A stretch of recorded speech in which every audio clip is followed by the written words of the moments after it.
প্রশ্ন করেছেন সম্মানিত শেখ, এবাদত কবুলের পূর্ব শর্ত নাকি হালাল রিজিক ভক্ষণ করা। এই কথাটি আমাদের দেশে খুব বেশি প্রসিদ্ধ করে দিয়েছে কিছু বক্তারা, যে এবাদত কবুলের শর্ত হচ্ছে হালাল রিজিক। কিন্তু আমার এইরকমটা জানা নেই, বরং দোয়া কবুলের শর্ত হচ্ছে হালাল রিজিক।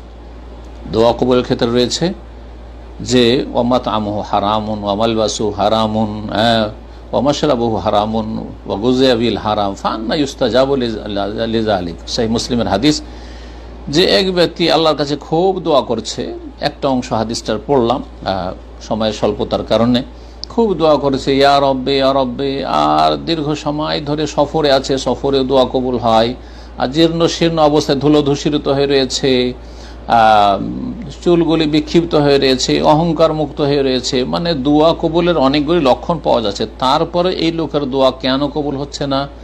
তার খাবার হারাম, তার পানীয় হারাম, তার লেবাস পোশাক হারাম। ফান্না ইউস্তাজাবু লিযালিক, এই লোকের দোয়া কেমনে কবুল হবে, কেমন করে কবুল হবে? কিন্তু এবাদতবন্দি কবুল হবে না মানে একটা লোক হারাম খাচ্ছে, সুদখোর, ঘুষখোর, সেজন্য তার সালাত কবুল হবে না, সিয়াম কবুল হবে না, তার কিছুই কবুল হবে না, এমন সুন্নত ফরজ কবুল হবে না, এমন কথা নয়। বরং বড় শিরক থাকলে কোনো আমল কবুল হবে না, সব ধ্বংস হয়ে যাবে। আর বেদাত যদি থাকে, যেই এবাদতটিতে বেদাতের অনুপ্রবেশ ঘটবে, অর্থাৎ যেটা বেদাত মিশ্রিত আমল হবে, সেই আমলটি নষ্ট হয়ে যাবে, ফাহুয়া রাদ্দুন, সেটা প্রত্যাখ্যাত। যেমন সহিহ মুসলিমের হাদিস মায়েশা রাদিয়াল্লাহু তাআলা আনহার।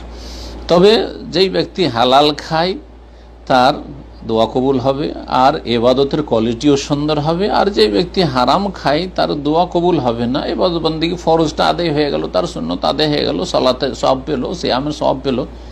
হ্যাঁ, হজে যেহেতু অর্থ দিয়ে এবাদত করতে হয়, সুতরাং হজ কবুল হবে না। হজের এবাদত যদি বলেন কবুল হবে না।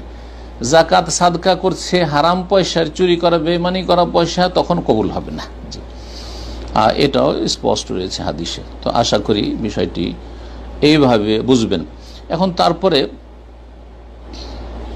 প্রশ্ন করেছেন যে আমার প্রশ্ন, আসল প্রশ্ন পাকে, যদি পিতা এবং স্বামীর এনে রিজিকগুলো, যে রিজিকগুলো দিচ্ছেন পিতা অবিবাহিতাদের আর বিবাহিতাদের স্বামী, সেই রিজিকগুলো হালাল না হয়, সেক্ষেত্রে মেয়েদের এবাদত কবুল হবে কি? এবাদতের বিষয়টি বললাম যে এবাদত পুরুষ হোক নারী হোক, হালাল খাক হারাম খাক, কবুল হবে, দোয়া কবুল হবে না। বাকি কথা হলো যে স্বামী যদি হারাম রিজিক এনে দেয় অথবা পিতা যদি হারাম রিজিক এনে দেয়, তাদেরকে নসিহা করে উপদেশ দেবেন যে ইত্তাকিল্লাহ ফিনা, আমাদের সম্পর্কে আল্লাহকে ভয় করুন এবং আমাদেরকে হালাল খাওয়াবার চেষ্টা করুন। তাতে আপনারও বরকত হবে, আমাদেরও বরকত হবে, ছেলে মেয়েগুলি নেক হবে, আমাদের জীবনে সুখ শান্তি নেমে আসবে। তারপরে যদি না বুঝে তারা আর দুনিয়ামুখী হয়ে যায় আর হারাম উপার্জন করে আর সেটাই খাওয়াই, তো যেহেতু ভরণ পোষণ দেওয়ার দায়িত্ব তাদের, বাবার অথবা স্বামীর, আর ভরণ পোষণ পাওয়ার অধিকার হক হচ্ছে মেয়েদের অথবা অধীনস্থদের, কচিকচা নাবালকদের, সুতরাং তাদের রুজি হালাল। যদিও হারাম খাওয়াচ্ছে, তাদের রুজি হালাল। তবে যখন জানবেন যে এই ধরেন একটা কোনো খাবার নিয়ে এসেছে, যেই খাবারটা জানছে যে এই খাবারটাই হচ্ছে হারাম, জানতে পারছে, তখন খাবেন না। এই খাবারটাই হচ্ছে হারাম, তখন খাবেন না। এইটা কারো বাড়ি থেকে চুরি করে নিয়ে এসছে, একটা খাসি চুরি করে নিয়ে এসছে, একটা মোরগ চুরি করে নিয়ে এসছে, একটা কারো বেমানি করে একটা কিছু নিয়ে এসছে, সেটা খাবেন না। কিন্তু আমভাবে হারাম উপার্জন যারা করছে তাদের জন্য হারাম, তাদের অধীনে যারা রয়েছে এবং তাদের অধিকার রয়েছে তাদের কাছ থেকে ভরণ পোষণ নেওয়ার, তাদের রুজি ইনশাআল্লাহ হালাল। তাদের জীবনে অবশ্য পাপের কুপ্রভাব আছে, বরকত কমে যাবে। আল্লাহ রাব্বুল আলামিন যেন হেফাজত করেন এবং হেদায়েত দান করেন যারা হারাম খাচ্ছে এবং যারা পাপে ডুবে রয়েছে, আল্লাহ তাদেরকে সঠিক পথে ফিরে আসার তৌফিক দান করেন।